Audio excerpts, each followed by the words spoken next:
Welcome to the IT Career Energizer podcast.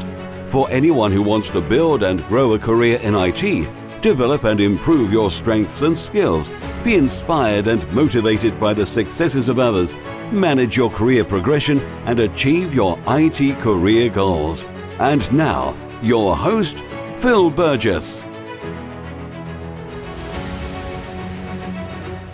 Welcome to episode 246 of the IT Career Energizer podcast.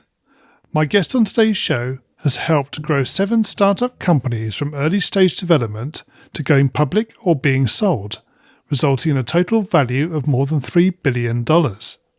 He is currently Chief Marketing Officer for Thycotic, a cybersecurity company which he has helped take from $10 million to over $60 million in his first 3 years. And late last year, his book, Be a Startup Superstar, Ignite Your Career Working at a Tech Startup, was published by Wiley.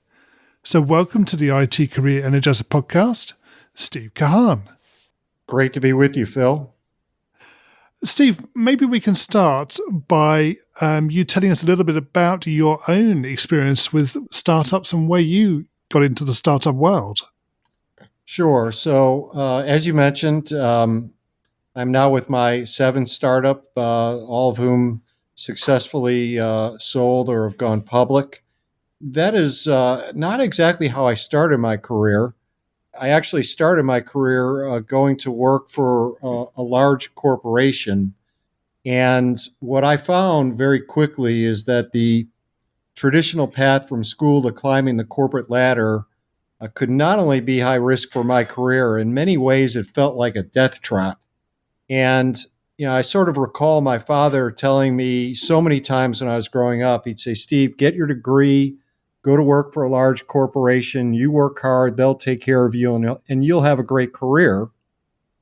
And then he'd say, of course, your mother and I would much prefer that you become a doctor or a lawyer, but short of that, getting a job at a large corporation will do. And so that was the path I took.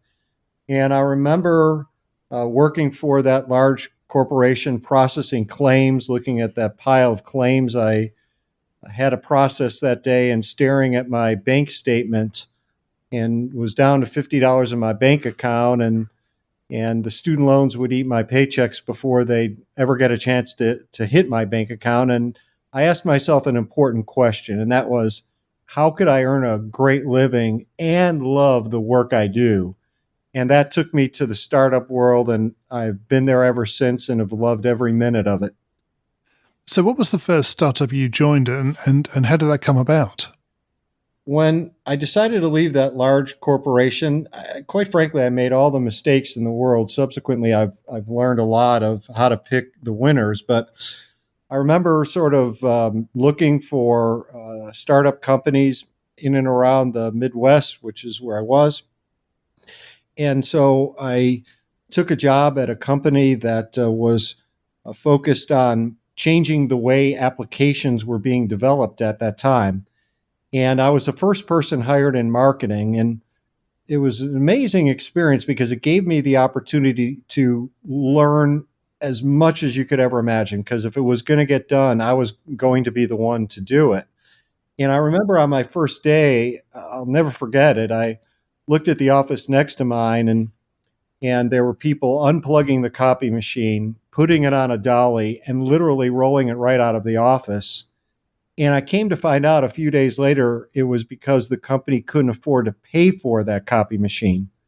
But I was blind to it at the time. I was so pumped and excited to work with a small team of crazies, hell-bent on changing the world, and of course, changing the way applications were being developed. And I took the opportunity to learn everything I could. And just a few years later, past that company actually went public, and I got the bug and never left the startup world.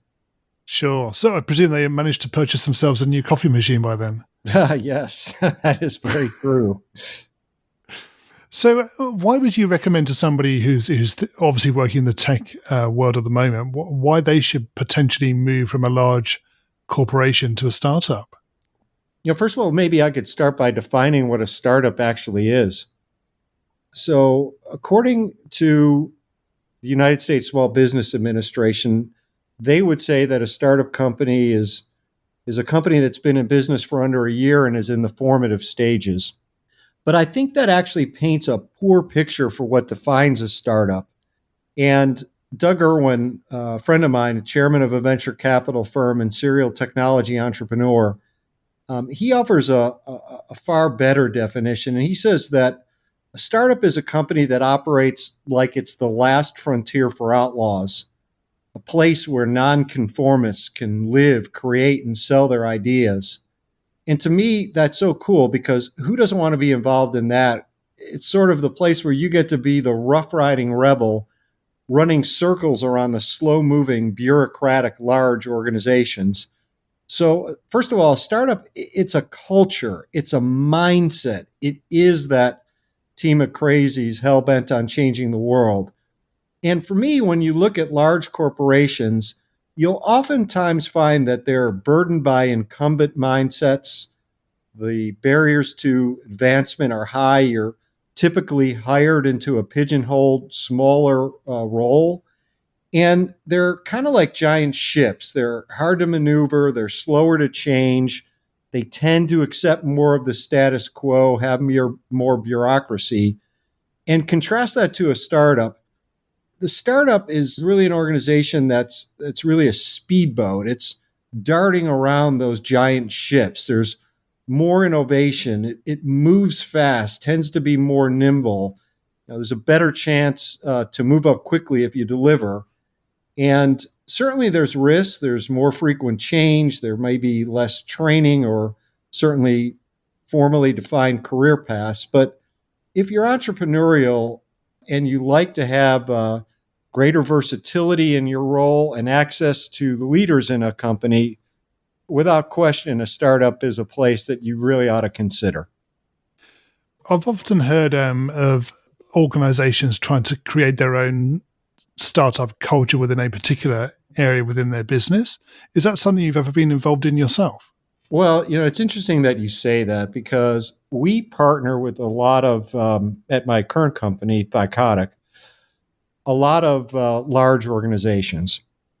And those large organizations, you can't believe how many meetings that I am in with senior people at those large companies where they will basically apologize before they give an answer that they know is laden with unnecessary bureaucracy, or they're sort of embarrassed how slow that they move. And you kind of think for a moment that if the CEO of those organizations had a magic wand and could wave it, that the one thing they might ask for is that their company would act more like a startup, even for just one day. And so I think it's not so much the forging of that culture, because to some extent, at least within the organizations that I'm in and have been with, you have to act that way. You're taking on bigger, better funded competitors that have all of the advantages. You've got to learn how to overcome lots of obstacles, and you have a chance to move very quickly because there really is no other option. It's part of what your advantage is. And so in most startups, what you'll find, it's a culture that doesn't necessarily get shaped because it starts out with some definition that it wants to be that way. It's more of that those companies almost have to act that way. And as a result, they tend to recruit and attract people who love things that are entrepreneurial, who love to, as I mentioned, have greater versatility in their role, who love to try new things, who don't necessarily accept the status quo, who aren't freaked out by change that certainly is inevitable no matter where you are. And so I think that many companies would like to have those attributes, but startups have them. And in my experience, it in many ways is because the nature of them, that they have to be that way. So if I was an individual thinking about joining a startup company, how would I go about sort of trying to identify those opportunities? Where would I go or look?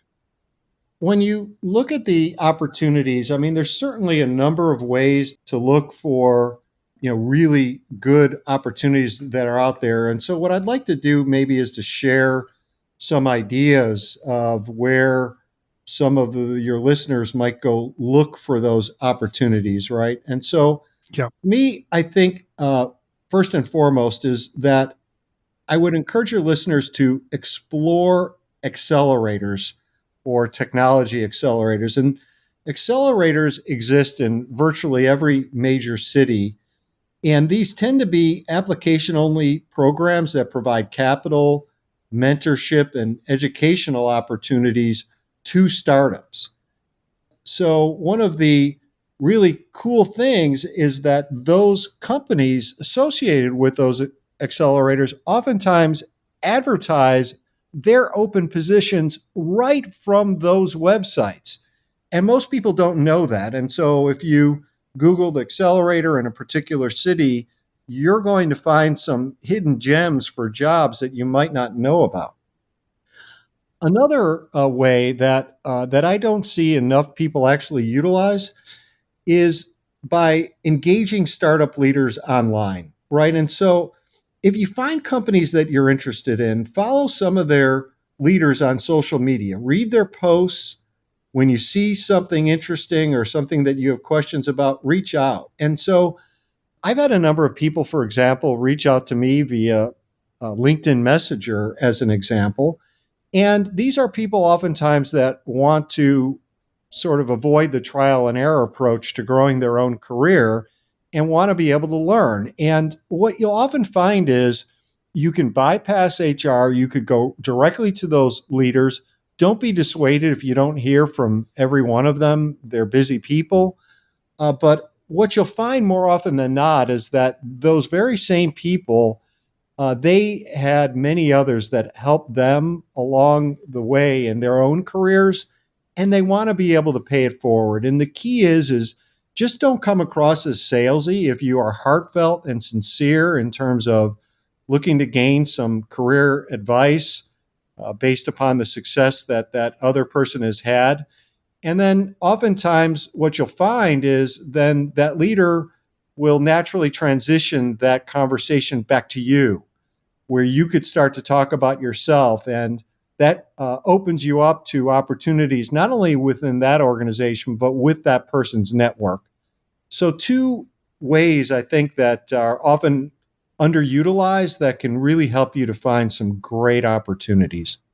So obviously from that point, it was obviously deciding then about what startup to join. So how do you necessarily as an individual evaluate a startup and its potential? That is the key. And because a lot of startups don't make it, right? And so what you want to be able to do is to choose a startup that not only has a good story, but one that has both a good story as well as a good chance for success.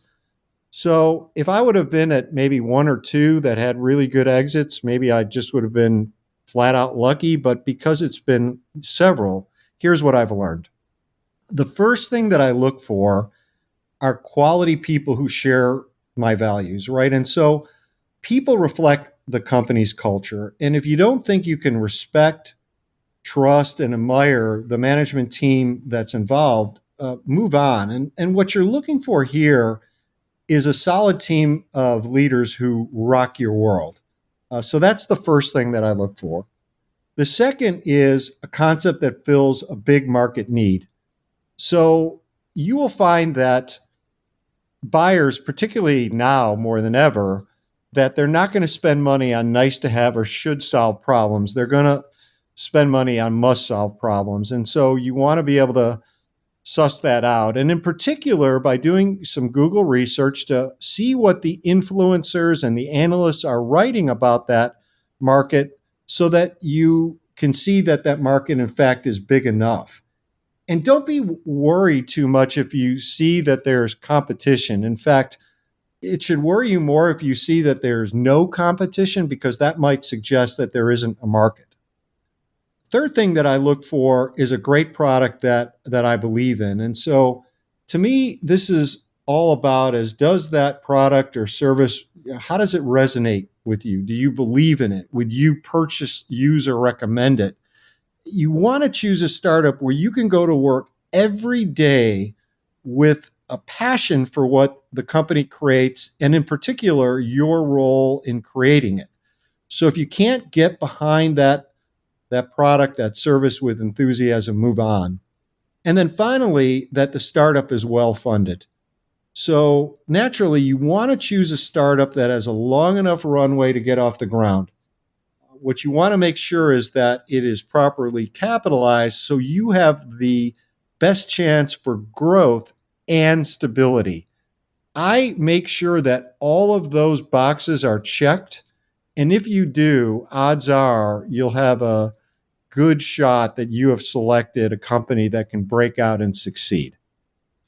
Yeah, I suppose one of the challenges is sometimes a startup can be going in a direction that nobody else has been before, and therefore you've got nothing to compare against, and it could be quite disruptive.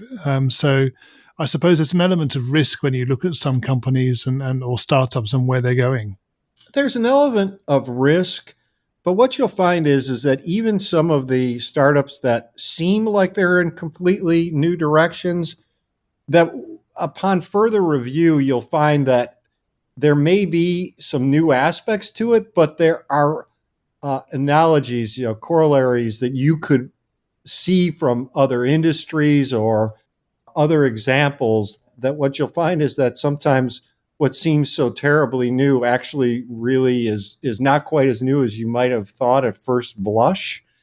I really think what it comes down to is asking the right questions such that you can really get at the proper answers. And of course, when you go through that sort of process of trying to join a startup, you can go through obviously evaluating which companies that you'd like to join. But in terms of actually being able to put yourself in a position where you get the best opportunity of being offered a role with that company, what would you suggest? What can you recommend to somebody who would like to do that? The first thing that I would say is that I would recommend that people sort of first ask the right questions, right? And I'd like to share a few of these with your listeners first, and then a follow up on it, mainly because this is just so critically important. And if some of the listeners are going to take out a pen or type some things, this would be the right time, because these are the questions I ask when I think about joining. So I'll ask things like, why is now the time for your company to exist? I'll ask questions like, tell me about the milestones, very specifically, your company has achieved. Or what do you love about your team and why are you the ones to solve this problem? Tell me about your first paying customer or a paying customer and what was their journey to actually become a customer, and what are your revenue expectations over the next year for that company? How much has the company raised and what is its runway? Who are your investors and why did you choose them? And to me, this one is really a key. If you weren't building your startup, what would you be doing? I think that if you look at some of the criteria that I mentioned, and then you ask those questions, odds are you're going to have more information on, whether or not that role that might be offered to you is within a company that actually is a really good fit beyond one that could have a good chance at succeeding. Steve, could you maybe share a career tip that would help somebody actually progress their career within a startup? One of the things that I think is so important is really sort of the elephant in the room at most startups, which is people are concerned that at startups they're going to have to work 15-hour days, 7 days a week. Yeah.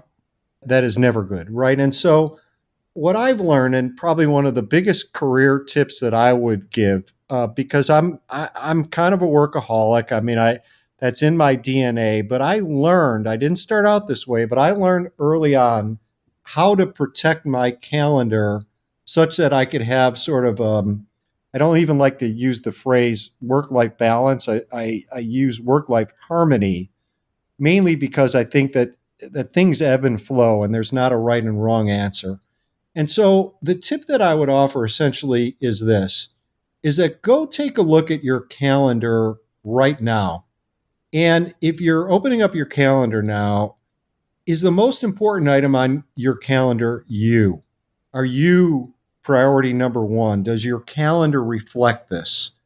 And so, one way to take a look at it is over the next couple of weeks, check to see how many appointments you have with yourself this week and next. And I'll bet if you're like most, you have too few. And think about some of the most valuable uses of your time that you're not able to put forward as a high priority, right? And so maybe that is being home for dinner with your family or leaving a little bit later. Maybe that's working out at lunch because that's something that you really want to be able to do. Maybe that's time to think strategically. Perhaps that's time to invest in your own education and your training so you can learn something new. I think the key is that you can't just leave white space on your calendar. You've got to block that time out for yourself. And then if you do that, what I have learned is that you could sort of manage to just a really nice harmony between your personal life and getting the most enjoyment and benefit from that, as well as getting all the benefits that you want from a career perspective at work. And that's a great perspective to have. I think I tend to agree with you. I think it's more of a sort of an integration or a harmony, as you put it, between life and work. And I think that's what makes the difference. Okay, we're going to go into the reveal round now. We're going to find out a little bit more about you and the way you think. Are you ready for this? Sure. So what's the best career advice you've ever received? The best career advice that I've ever received was from a mentor of mine. And the advice was, so I was just at a startup that had a nice exit. And I was contacted by a very large technology company that starts with an M, and it's located in Seattle that I can't mention probably. And so, and I was interviewing for a big time job. In fact, at that time, Steve Ballmer was part of the interview process. And my wife, they brought my wife out, and they were good. I mean, their recruiting was amazing. So much so that they got a chance to learn that my son loved video games, and literally the next day, an Xbox showed up for him. And so I was leaving that startup, and basically they offered a job, and I went to go meet with a mentor of mine. And he said, Steve, you're kind of a startup guy. Like, do you really understand what it's going to be like in this new, big role that you're about ready to accept? And so he advised me to ask a few more questions. And I went back to the hiring manager and said, gee, if we were going to take advantage of a big time opportunity that could really accelerate revenue, and I had to get quickly updates to Microsoft.com to capitalize on that revenue opportunity, tell me a little bit about what that actually would entail. And what I learned was I would have been miserable. It would have been Yes. like sort of kind of getting a bill through Congress in the United States, right? And so it's just like would have been hard and too slow. And the advice I was given was to go back, ask one more question from someone who really knew me. And that question caused me to actually not take that position and to stay the startup course. And conversely, what's the worst career advice you've ever received? I would have to say it was don't acknowledge the elephant in the room. So there was a time once, and I went back and I actually did this, that one of the startups that I was at was going through a major change. And the change was to our leadership team in Europe. And what I was told by others was, look, the CEO's got it. Don't worry about it. And everything will be okay. And this was at a high flying startup, and Europe was 35% of our company's revenues. And I saw, potential problem brewing, and like this great equity that we built up maybe going away. And so there were several other folks on the management team just said, leave it alone, let it go. And so that was the path that I was going to take. And I sat on it for a couple of days and then got with our CEO. And what I learned was he didn't really have a game plan.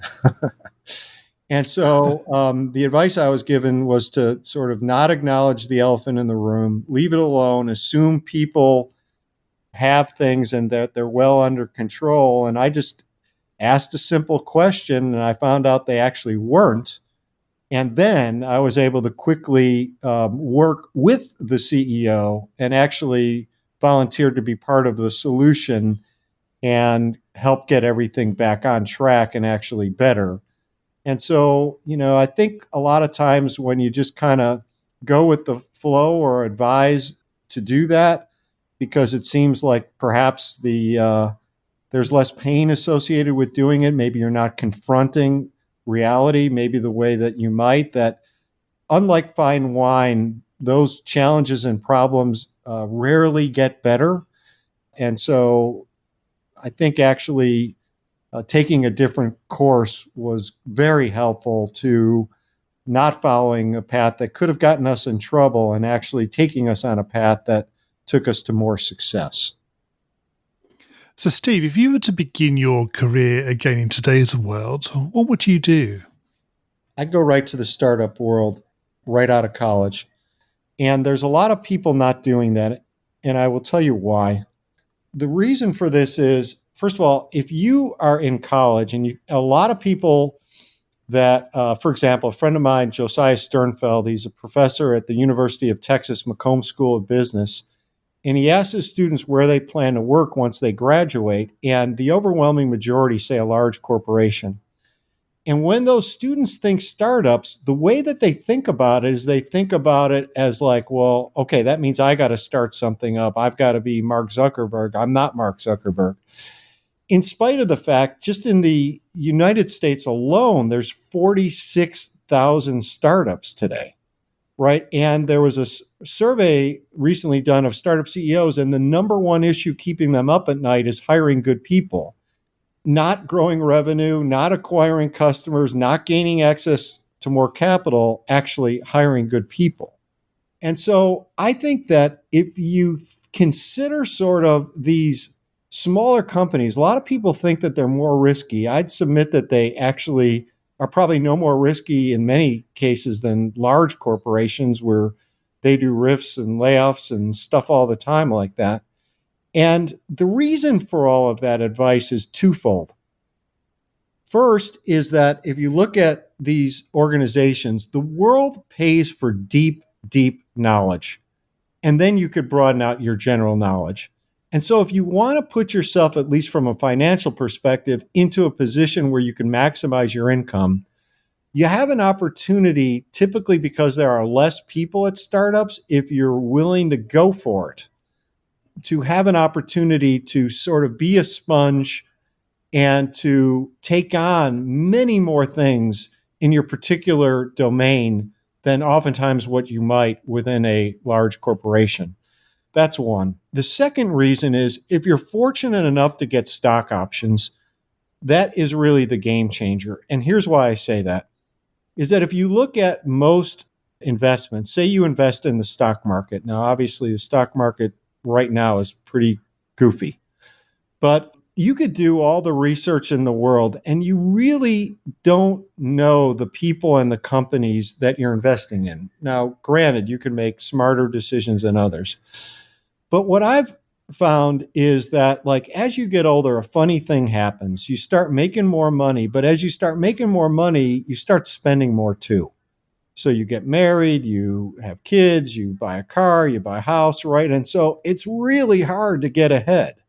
And so if you're fortunate enough to get stock options and you get in early on, you choose a good startup, taking some of the criteria that we've talked with before, I've always viewed that the best investment that I make is in myself and the team that I work with. And it's those stock options that, should you be fortunate enough to be able to participate in an exit, enables you to create financial separation. And so I wouldn't waste my time going into organizations where I had no shot at that whatsoever. I'd really want to position myself where, you're not going to get a ton right out of school, but, you also may be working at a large corporation right now and be very valuable to a startup where you can be in that situation. And so I would encourage people to take that route. And what's the number one non-technical skill that has helped you in your career so far? Communication.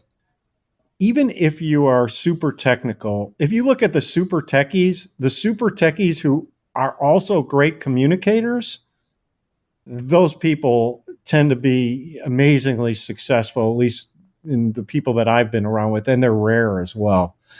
And so when I say communication, there are all different types of communication styles, right? And so you could have a style that might be very outspoken and very sort of loud or what have you, or someone who's very analytical, but the communication skills, and in particular your ability to listen, to be thoughtful with respect to listening and formulating what you say before talking.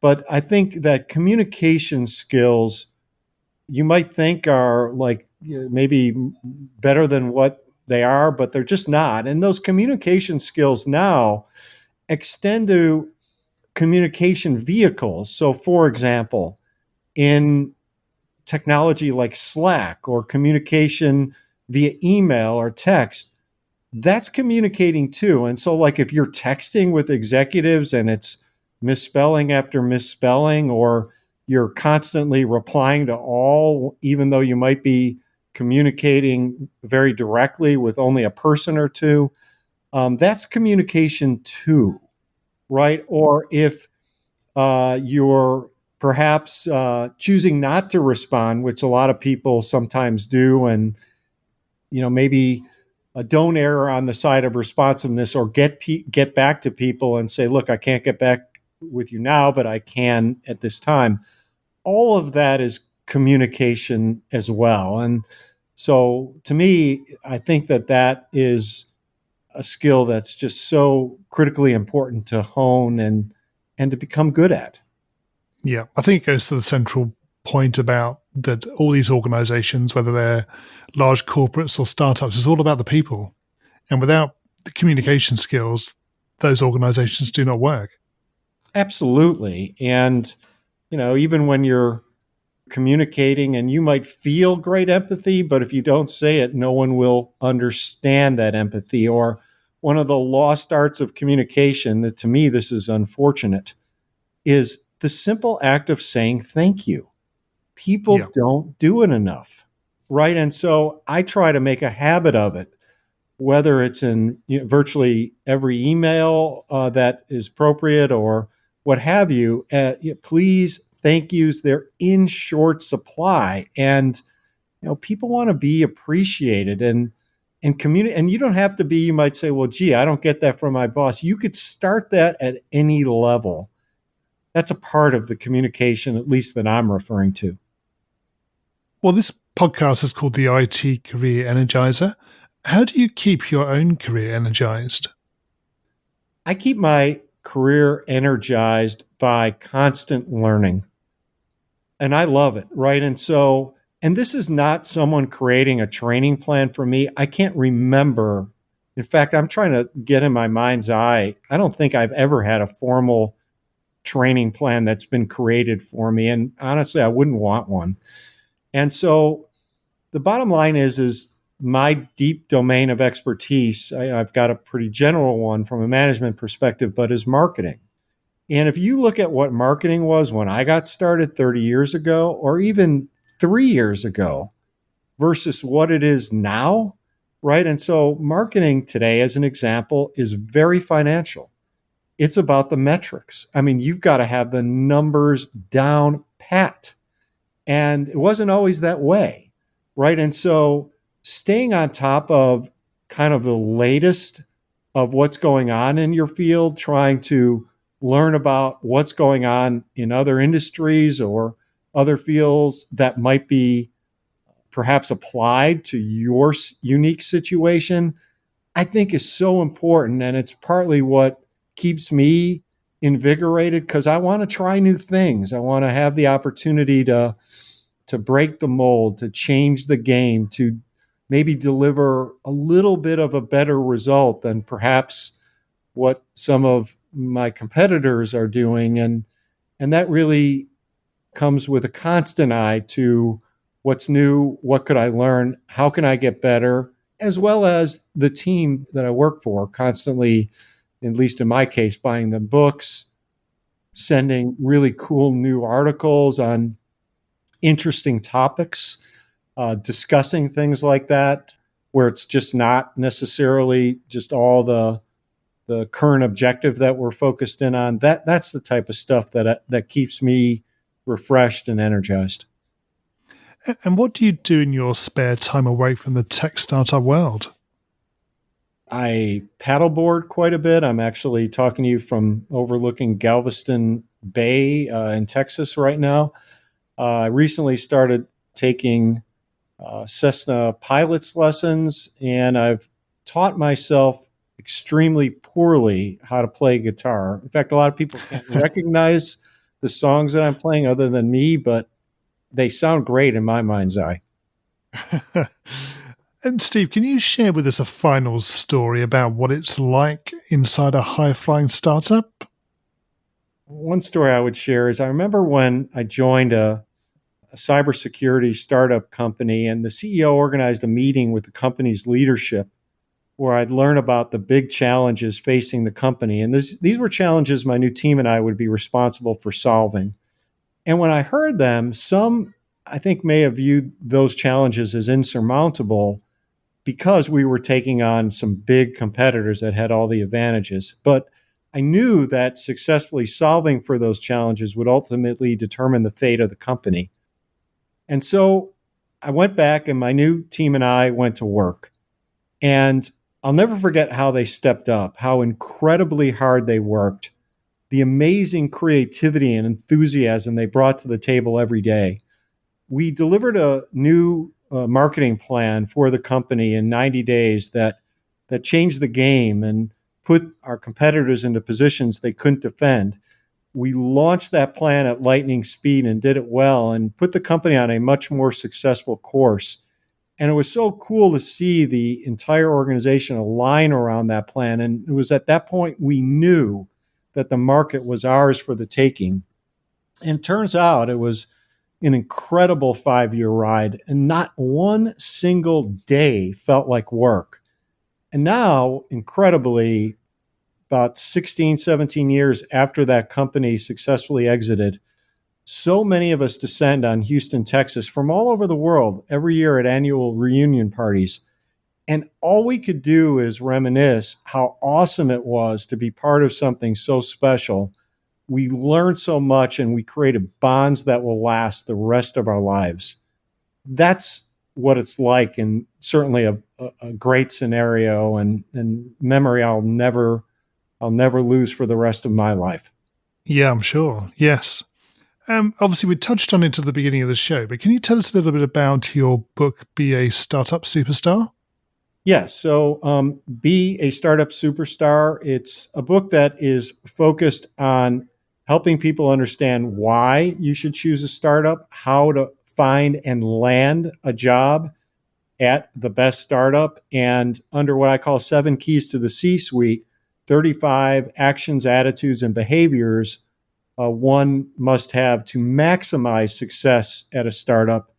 It's a quick read. It's written very much in a how-to format.